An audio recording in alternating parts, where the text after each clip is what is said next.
Regular programming will not be seen at this time, so we may bring you the Mad Magazine TV special.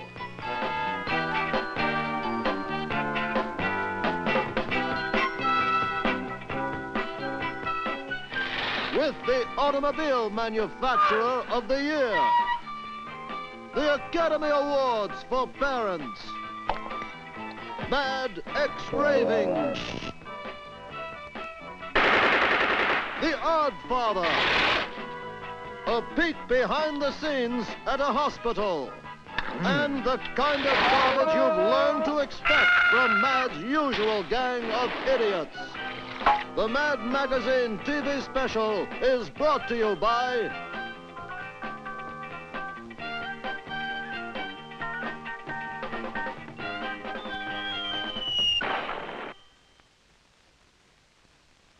Hello there. I'm Howard K. Bluntly, speaking to you from Detroit, Michigan. We're here for another interview with people who make America great.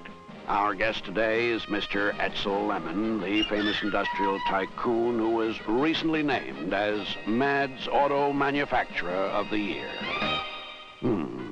Well, seeing all these new cars rolling out of the plant, I'd assume that business is very good these days, Mr. Lemon. No, business is very rotten these days. Those are last year's cars rolling back into the plant to have their mechanical defects fixed. Some layout, huh? We've got 38,000 men working on the assembly line. 15,000 engineers designing expensive new accessories, and one kid who comes in after school to work on our anti-pollution device.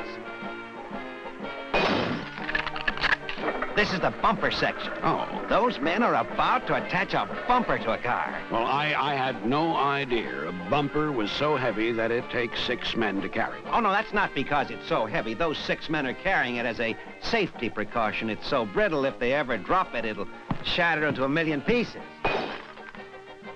This is our accessory department, where we design all the innovations like these power seat covers, the electric ashtrays, and the Spiro Agnew dashboard clock. I see. And who needs these accessories? Our dealers. How do you expect them to get rich if they can't sell at least $3,000 worth of accessories to go with every $2,000 car? And that man, I take it, is trying to make some new accessory from transistorized components? No. He's double-checking the fine print in our new car warranty to make sure that everything that could go wrong is always the customer's fault. Hop in, I'll take you over to the proving grounds where we're testing the prototypes of our new models. Fine. Every model prototype must successfully cover this very dangerous obstacle course. Now, the test driver starts the car at the top of that hill there and rolls it nearly 500 feet to the bottom. But I don't see any obstacles. Are you kidding? That's enough of an obstacle. If our prototype can go 500 feet without falling apart, we put it into production. Now, I'd like to show you our safety research department. Well, you've certainly got it in a beautiful building, I must... No, this isn't it. This is our executive indoor golf course. Safety research is over there. This is George. He's working on new safety belts. That's right. As you know, the average car has 2 safety belts in front. Well, we've added 5 more belts. One runs from the dashboard to the rear window, one runs from the engine to the trunk, one runs from the roof to the floorboard, one runs... Those 5 extra belts should really make passengers safe. Oh, who cares about passengers? We're using them to hold the car together. What about the pollution problem, Mr. Lemon? What are you doing about exhaust fumes that foul our air? I'm happy to report that next year we are doing something. We are following the lead of cigarette manufacturers. You mean like putting a filter on the end of the exhaust pipe to trap the dangerous gases? No, like putting a sticker on the side of every car. Breathing in auto exhaust fumes may be hazardous to your health. Then, basically, you don't go along with Henry Ford's idea on automobile production. Who's Henry Ford? Well, he discovered that by keeping the same design year after year, he could afford to sell cars for $300 each. No wonder I never heard of him. I don't associate with commie radicals. Come on, I'll drive you home. Fine. I've been looking at ads for your cars, and I hate to say it, but they're misleading and deceptive. Deceptive? Did you say deceptive? Deceptive. What are you talking about? They say your cars are durable and dependable. You just showed me your cars, and they're neither durable nor dependable. Oh, I know, but what difference does that make? Even if we made good, fast, dependable cars, who'd ever know it when there's no room for them to move anyway? I see what you mean. This is Howard K. Bluntly signing off.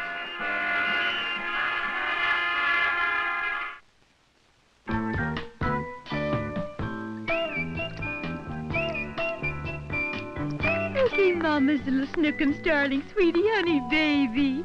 Bathing time is over. Time to get dry and ready for Betty Boy. First, we take out the little rubber dollies. Honestly, Edna, don't you think you're spoiling that duck a little?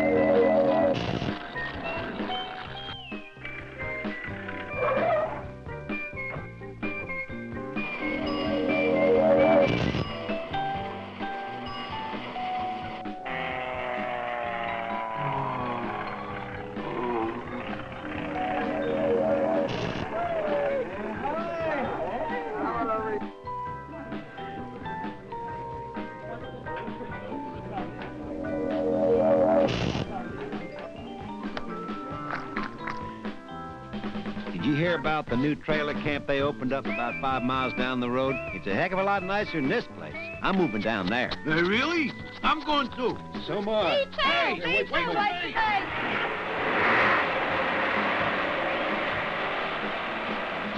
Well, there goes the neighborhood. Good Lord. Ooh, this man's been run over by a steamroller. Get him to the hospital, quick.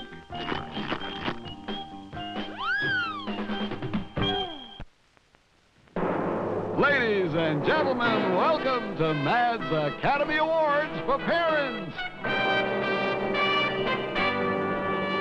Here in this overstuffed, garishly decorated living room, Mr. and Mrs. Wilbur Nasel, overlooking their other 3.5 uncomfortable rooms, we have gathered to honor those people whose acting performances best illustrate the time-honored and traditional concepts of parenthood. Now, the winner will receive this lovely 14-carat solid gold-plated statuette, the Mommy. And now, on with the show!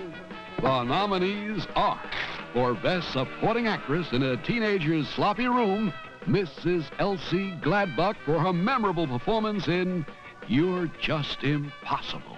What do you think I am? Your personal maid? You think all I have to do is pick up after you? Your friends should see how you keep your room. I'll bet their rooms are neat. I'll bet their rooms are clean. I'll bet their rooms are worse. Don't change the subject. It's your room that I'm talking about.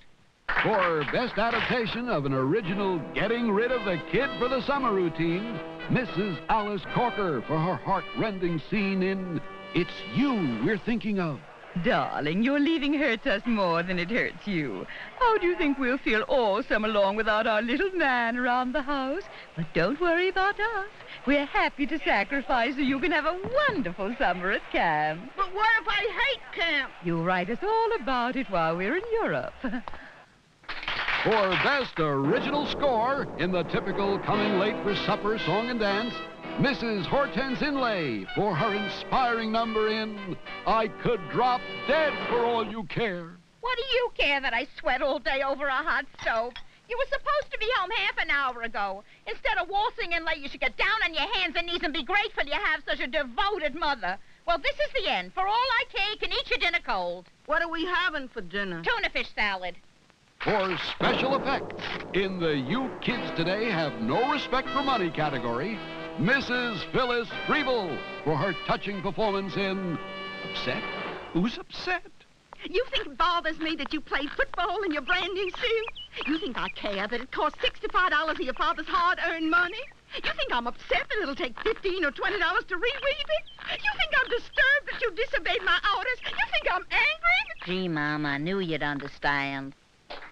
The winner is Mrs. Richard Clowes for her brilliant reversal in I Get No Help Around Here.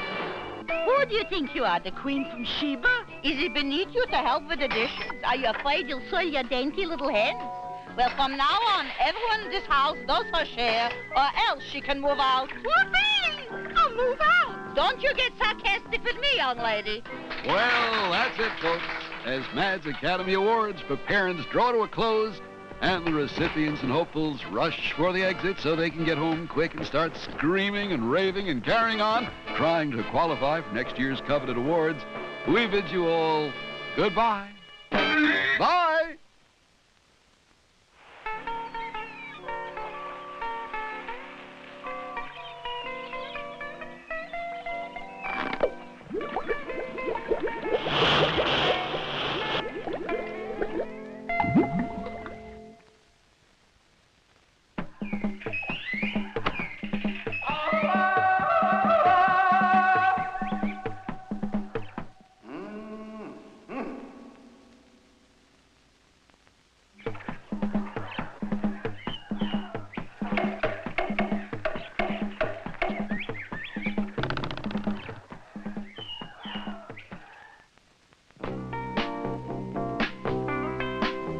There hasn't been a nurse in that room for 2 weeks. How come they're all rushing in now? It's tip time. Nurses can smell patients who are checking out a mile away. I guess you're right. 4 of them are from another hospital. The heart patient in 413 just had a serious relapse. What happened? Well, he rang the button over his head for a nurse, and one actually showed up. Miss Fuddle, you've got the name tags on these babies all mixed up. Now we'll never know which infant is which. Don't worry. The mothers will never know either. Hey, who put a lock on this bathroom door? Bathroom doors in hospitals are not supposed to have locks. I know. They're taking all the fun out of nursing. Now how can we walk in unexpectedly and embarrass the patients? Ready to operate, Doctor. Okay, Mr. Gumbill, now just drink this glass of whiskey and bite down on this bullet. We'll have that little old gallbladder out in a jiffy. Maybe I better check the credentials of this new anesthesiologist. How awful. If only he could have held on for another hour. Why? Is his doctor coming? No, we could have charged him for an extra day. Nurse, what's the idea of allowing Mr. Fulvish to fall asleep? You know he's supposed to have the medication I prescribed at precisely 8 p.m. I'm sorry, Doctor. It won't happen again. Okay. Now wake him up and give him the sleeping pills. I gave the patient lunch, and he threw up. Well, that's not unusual, considering the food in this hospital. Try feeding him intravenously. I did. And? His vein threw up. Melissa? Come on, try again. Now, this has been going on for 3 days now. Why can't you admit this patient? Well, he hasn't been able to tell us his Blue Cross number. But these charges are ridiculous. $30 for a box of monogrammed stationery and $250 for a donation to your new Sarah J. Fingerhut Memorial Pavilion. But, sir, one of our solicitors sold these to you right after you came up from the recovery room. I don't remember that at all. Of course you wouldn't. You were delirious at the time. How dare you charge me for a private room when my bed was in the corridor? Because yours was the only bed in the corridor. Where are you going with that garbage? I'm taking it out to dump it. Idiot! That garbage isn't garbage going out. That garbage is food coming in.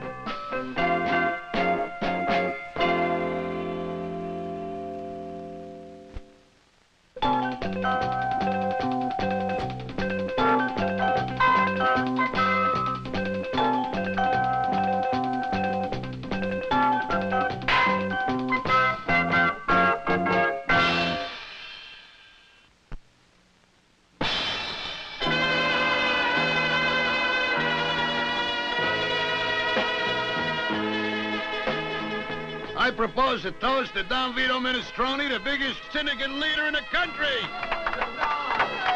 Hey, you. I'm with the Syndicate Anti-Defamation League. Don't you know you're not supposed to use the word syndicate in this picture? Oh, sorry.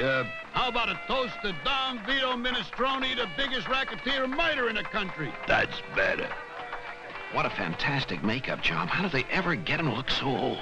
I can't believe it's really Marlo Brandon. Oh, yeah, that's Marlo Brandon, all right. Oh, Papa, I'm so happy on my wedding day. Why aren't you happy, too? Why do you look so pained? Do you think it's easy to see a little girl grow up? You think it's easy to give her away to another man? You think it's easy to talk with 8 pounds of cotton in your cheeks? What's on the agenda today, Haven? There are people waiting to ask favors of you. Okay, bring them in one at a time and have them pay their respects to the odd father. This is Mr. Buongiorno. Donna Minestrone, I kneel and kiss your ring. So far, so good. And I grovel under your feet. Not bad. And I lick your left shoe. Okay, now show some respect. Dear and illustrious Adifar, manipulator of the world, the government's most exalted of the personages, hallowed be thy name. Beautiful. Now what can I do for you on this holy occasion? I want you to rub out the 2 lousy finks. Okay. Oh, Donna Minestrone, how can I ever thank you? Swear to me on your mother's grave that when I ask you for a favor, you will grant it. Mother's grave? My mother, she isn't dead yet. Just remember that when I ask for a favor. Now crawl out of here, others are waiting.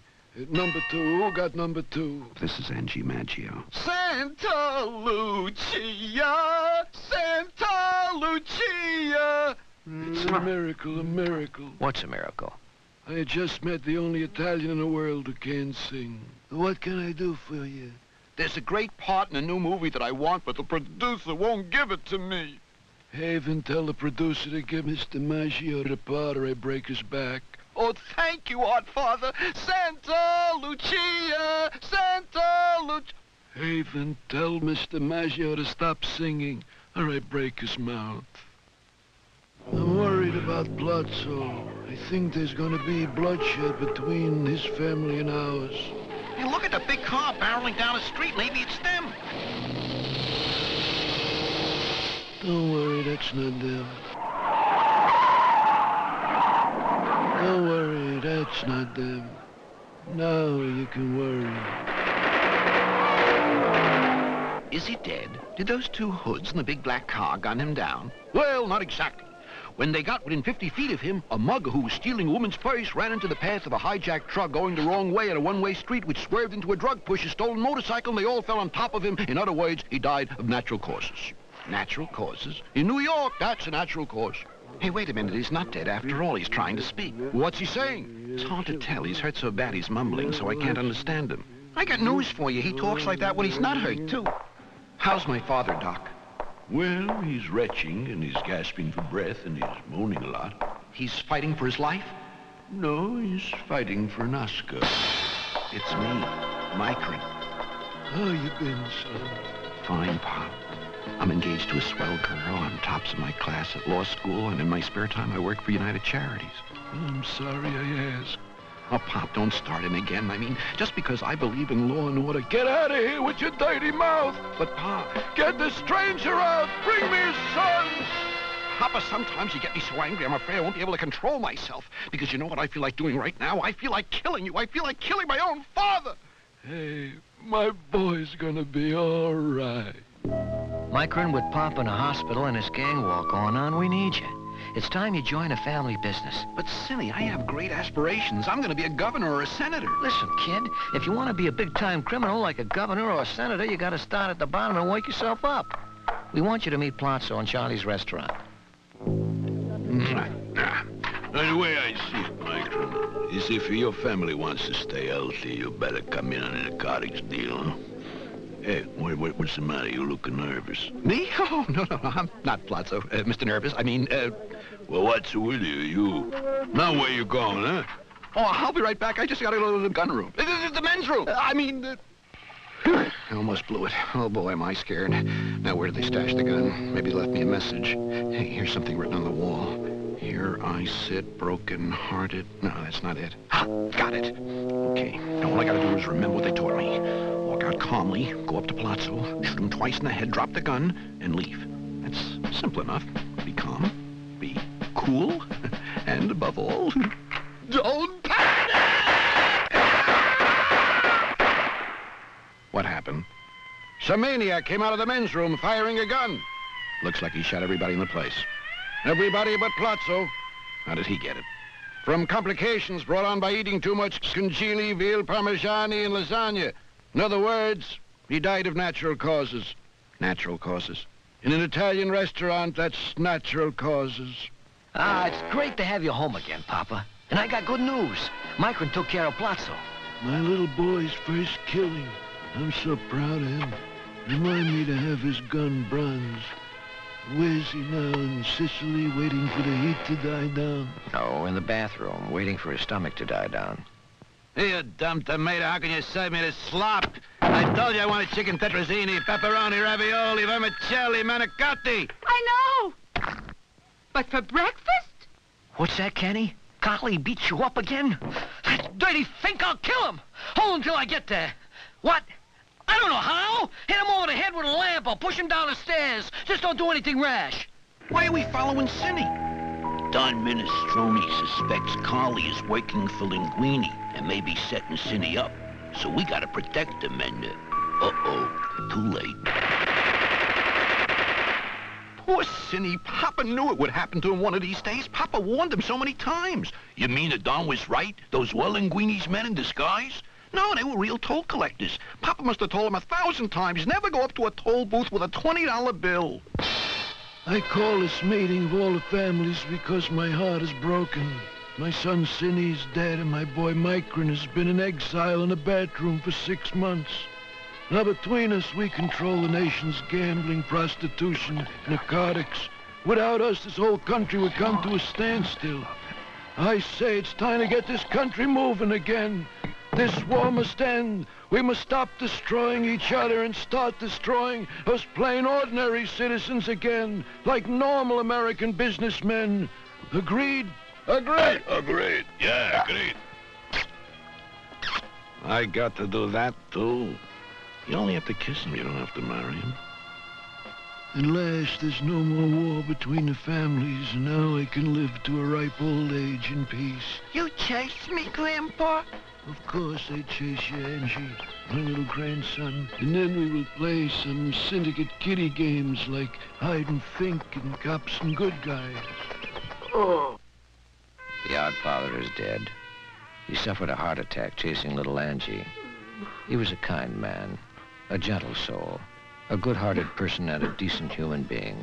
Did he say any last words before he died? Yeah, he wants someone to lean on the kid. Boys, with Don Minestrone dead, I'm taking over as head of all the families. Not so fast, Linguini. It's Micron Minestrone is back from the bathroom. He's beginning to act like the odd father. Now let's get things straight. I'm in charge here. He's beginning to look like the odd father. And from now on, what I say goes. Do I make myself clear? He's even beginning to sound like the odd father. And I got plans, big plans. We're gonna make millions. He is the odd father. Now here's what we're gonna do.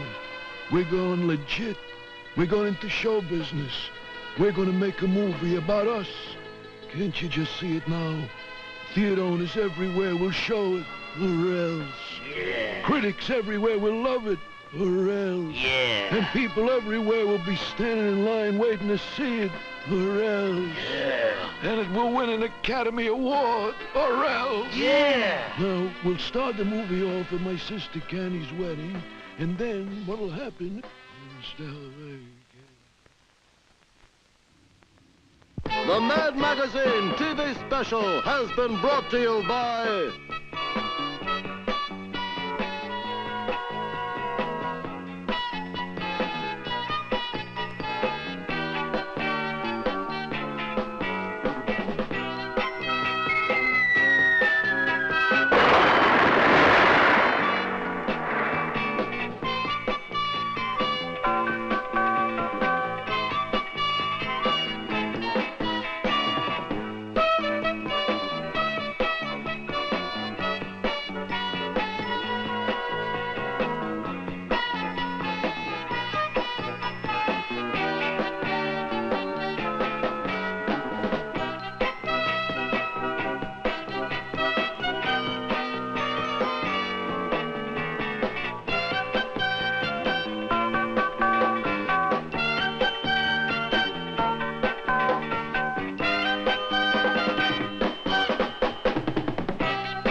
collection of trash cannot in any way, shape, or form be interpreted as constructive programming.